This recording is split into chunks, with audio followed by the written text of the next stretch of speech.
Miracles. 1. The news that Marcian was back in Latium was at first not believed by many, but nevertheless it spread quickly, as such stories tended to do. This was not surprising. Marcian, often called Marcian the Prophet, but more often Marcian the Cursed, or Marcian the Doomsayer, was known throughout the Republic. From the southern marches and the territory of the Greek degenerates to the far north, where the new settlements in the Po Valley sat uneasily near the Celt savages. The stories were as familiar as they were disquieting. People were surprised that he would dare to come so near the city. Rumor ran rampant, one of these being that his own family had said they would have him killed if he ever came back to Rome. Another that he had come to foretell some awful catastrophe. As the stories spread, people began to report omens. In one of the villages, a baby was said to have been born with all his teeth. People said that one night the moon had turned green. It was reported that statues were weeping tears of blood.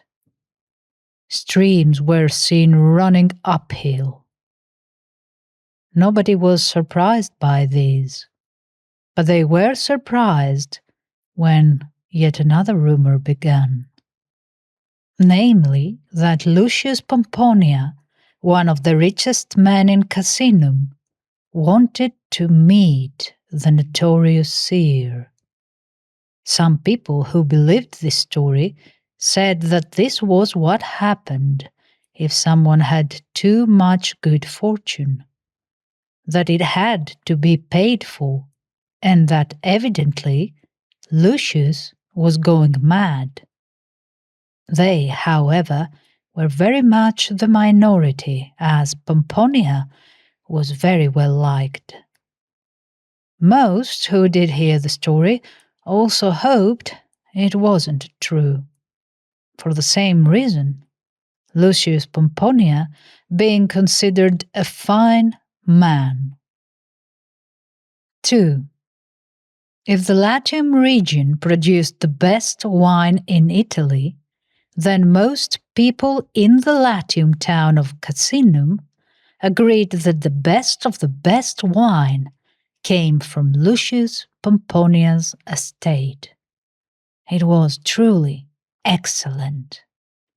For many years after, old people would say, "These wines are fine, but they can't be compared to the stuff Pomponia used to make.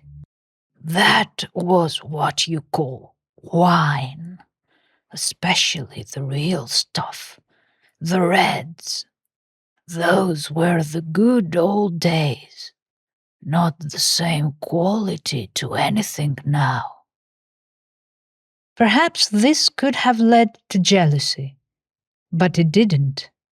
Not only was Pomponia rich, but he was also generous and fair-dealing. He was not even that rapacious about buying out the smaller peasants, a process that was sadly starting in those days. Then there had been the drought. It had struck the region with savage heat for 2 years. Not only did the crops wither and animals die, but people were also in danger from dying of thirst. It was at this time that, as if by magic, the spring had been found on his land. Its waters were icy and copious. He opened it up to everyone, even though the head of one of the oldest patrician families He got his hands dirty and helped to get the water to people.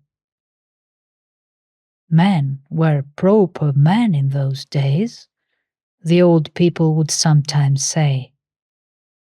People agreed that he had saved the day. The death and loss that inevitably did result served to rather reinforce the point. Without him, it would have been much worse.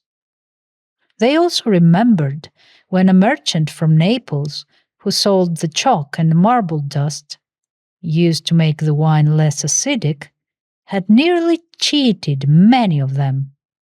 The man had offered very good prices.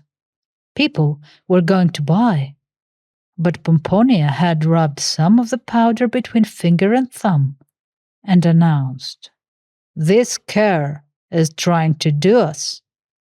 Dog's been sifting." It turned out the man had indeed been washing sand and putting the fine stuff in the mix to make it go further. The practice was known to give people the flux. A big patrician estate might have survived something like that, but the loss of reputation would have destroyed some of his neighbors. The dishonest merchant had been put in a sack with a mad dog and thrown in the river. Lucius was also fine company when he sat over his wine. He was said not only to have prodigious capacity, but to also be that rarest of animals, a happy drunk. When well into the jar, he could tell stories that made people weep with enjoyable sentimentality or split their sides with laughter. He could even tell tales about his time in the legions. He was a veteran of fighting in the north, and make them interesting. Privately, people said he was a vast improvement on his father, of the same name, who, although a military tribune twice, and therefore a credit to the region, had been a difficult, dull, tight-fisted man. It also didn't hurt that his son took after his mother Cornelia, who, when in life, was said to have been a beauty. 3. It was late one day, just after the first of the good wine made from the free-flowing juice of the grapes was ready. This was the fine wine, not that made from the second pressings. Lucius had just been sampling it in the cool of the atrium. He thought it might be the best they'd ever made. Sometimes his good fortune secretly worried him. In common with his countrymen, he privately believed it would have to be paid for. This was why he wanted to talk to Marcian. Always a direct man, he believed it was better to take the bull by the horns. He knew the man's brothers and uncles slightly from his time in the city. Lucius, fair-minded man that he was, half suspected that he would be disappointed. He thought lots of the fuss was probably the plebs enjoying the delightful, scandalous fact of someone from an old patrician family going mad and imagining himself a soothsayer, no more than that. He could also afford to be a bit condescendingly kind to one of his own class. As far as he knew, there were no blood ties between the Julii and his own gens. Besides, his family was much more important. Although he modestly reminded himself, not on mother's side. His grandfather had only been a member of the equestrian order, and by all accounts a cantankerous old rogue. His oldest house slave, Felix, appeared. "The man has been seen, master. One of the field hands saw him on the Villa Latina, north of the town. The man knew it was him because the mob had driven him from Casinum. He told me some of them were still throwing stones." Lucius had a thoughtful sip of his wine. "You already have your instructions. See to it, Felix." Felix hesitatingly said, "I would advise against this course, master, if I may." Felix was an educated man. He managed the estate's accounts. Furthermore, not only was he another asset of Pomponia's that people said he was fortunate in, but it was to Felix that Lucius had first tottered to in infancy. His master trusted him completely. "Don't be an old woman about this, Felix. But your instructions also include the precautions you yourself have insisted on." Kindly, Lucius said, "And I know you have my Antonia and the children's interests at heart. You and I will meet the man here alone." Felix bowed and withdrew. Lucius had some more wine and went to stand by the door so he could watch the track down to the road.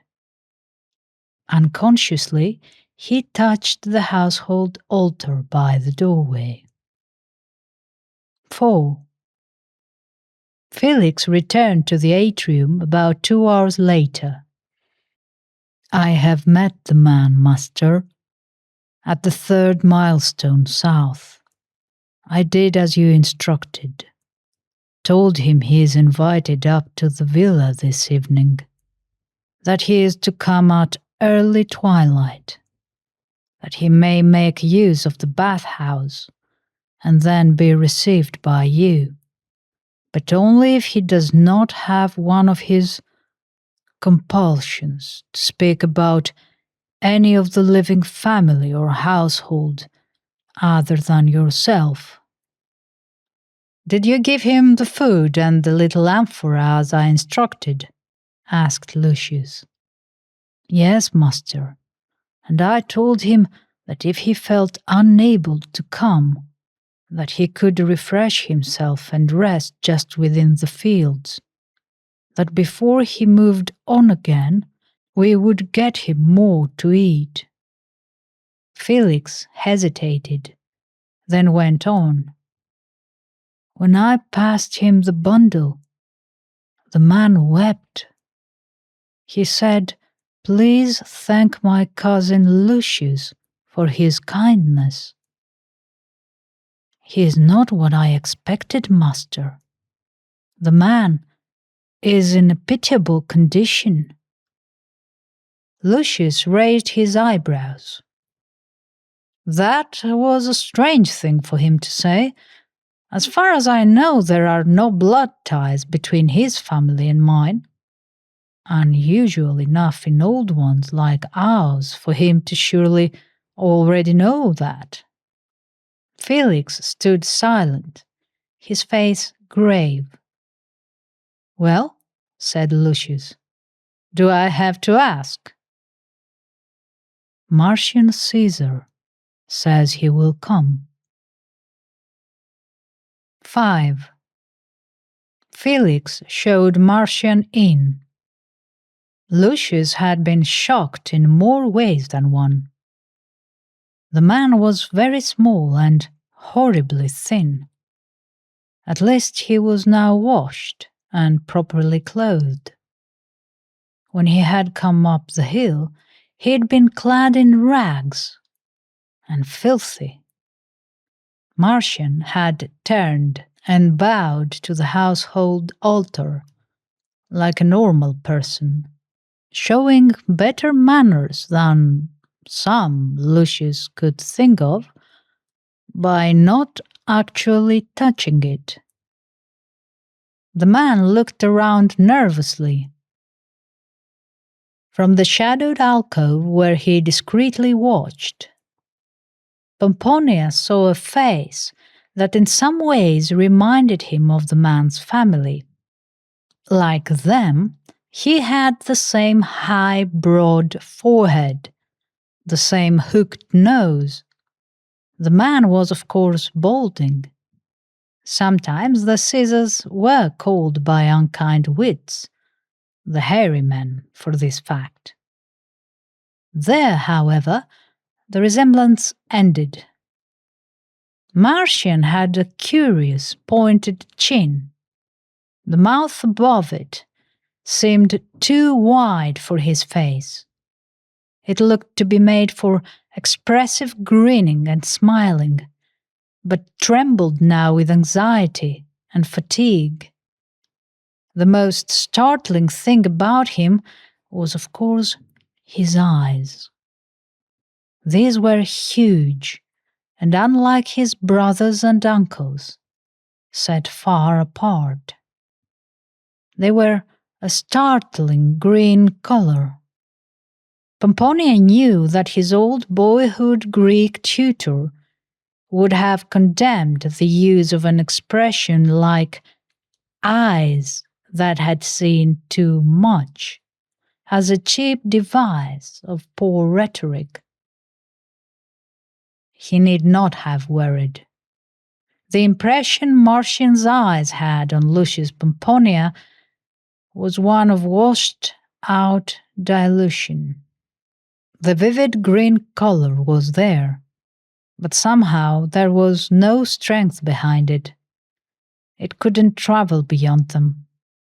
What the eyes had seen had washed its strength away. The impression was not that of a madman, nor a devil from Hades. It was that of a child's favorite uncle, the one they could run to when they were naughty, who, for some inexplicable reason, been cast out on the road. Lucius came into the light of the lamps and gave his most charming smile. "Greetings, my dear Caesar. Welcome to my home. I am sorry to find you in difficulties. You will refresh yourself with some wine." On being greeted in this way, and especially at the use of his family name, the man's mouth broke out in a great grin. It was sunny and glad. But then it was gone. He glanced around nervously again. His mouth trembled. "Gratitude, Pomponia, but I must tell you I have a sending for you, although it concerns only yourself and some of your people who have already passed over the river. I would not wish to abuse your kindness, only although it does not touch upon your future as such, it might offend." Kindly, Lucius reassured him, led him to a couch. Felix poured them both cups of the best new wine, then retreated into the background. As the story unfolded, he was apparently impassive, only at times his master felt him tense, as we can sometimes read the smallest reactions of those we have known all our lives. Afterwards, to his dying day, Felix never said a word about it. Marcian began. 6. Your maternal grandfather, Mollo and Bustus also made wine, but as you know, being a knight, on a much smaller scale. As you'll also know, his estate lay only a mile south of the city. Old Molo was a bad-tempered and difficult man. He was madly proud and possessive about all that was his, and as likely to take offense and feel slighted over matters as a successful freedman. He was consistent in this regarding his 6 beautiful daughters. He was the first man in the district to give his girls their own first names, rather than patronymic or family ones. Some found this both shocking and laughably pretentious, but not to old Molo's face. He was a formidable man, with the strength of a bull. Nothing would do but his girls marry only into senatorial families. This also made people laugh at him behind his back. It also annoyed them. They said he was a social climber. Woe betides to the young men in the district if they looked at the girls sideways. It happened one year, at the time the grapes were to be pressed, that the crop was extraordinarily fine. A great vintage was expected to result. Molo was a bit of an old miser. As you know, nothing is thought to go well at the pressing of the grapes without music and merrymaking. Lucius nodded sagely. He knew this. People said it even affected the taste. Just as he knew, half the girls ended up pregnant at the end of the pressing. So every year, Molo was forced, despite himself, to get some singers and players in. A short time before, a young wandering lyre player and singer had come into the district. People said he was the best. All the girls were in love with his handsome face and form, his insolent eyes. Molo didn't want to lose face, so he hired him. He immediately suspected he'd be trouble, but he could not confine the girls to the villa all the time, nor could he be on the lookout every moment at the busiest season of the year. He was walking back from one of his countless errands when he heard noises behind one of the barns. The noise of a happy man and woman, and he recognized one of the voices. He caught the singer with one of his daughters. She ran off at top speed. Molo began to beat the young man with a stake from one of the vines, but the young man plucked it from his hands with ease. His eyes turned to red pools, exactly the color of fine red wine, and the dead vines he wore in his hair became living plants, married and disappearing into his scalp. And he grew huge, without seeming to get taller. It was the Lord God Bacchus. You have begrudged me a taste of your crop. I deny you mine, Bacchus said. And so, when they poured out the new wine a month later, it was water. They could see the good wine in the jars, but it turned to water in the cups. Molo even had the slaves hold the amphoras up and pour it into open mouths. It turned to water.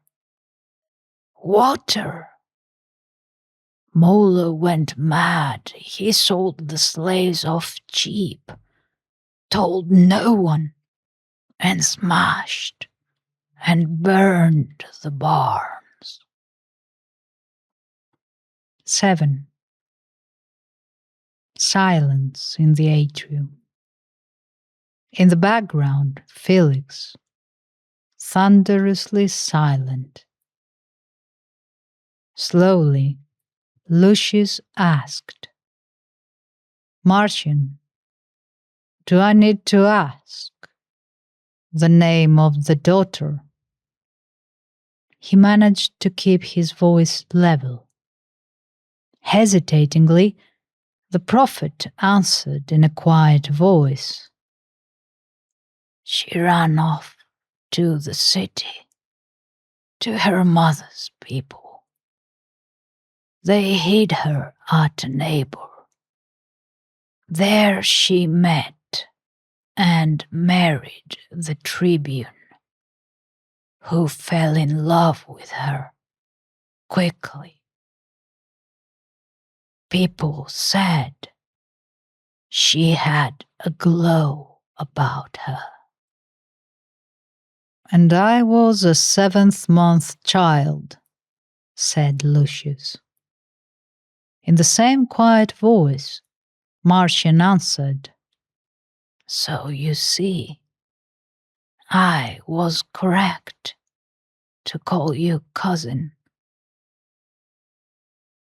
Lucius Pomponia was never again afraid of his good fortune. Marcian left the villa with a purse of gold.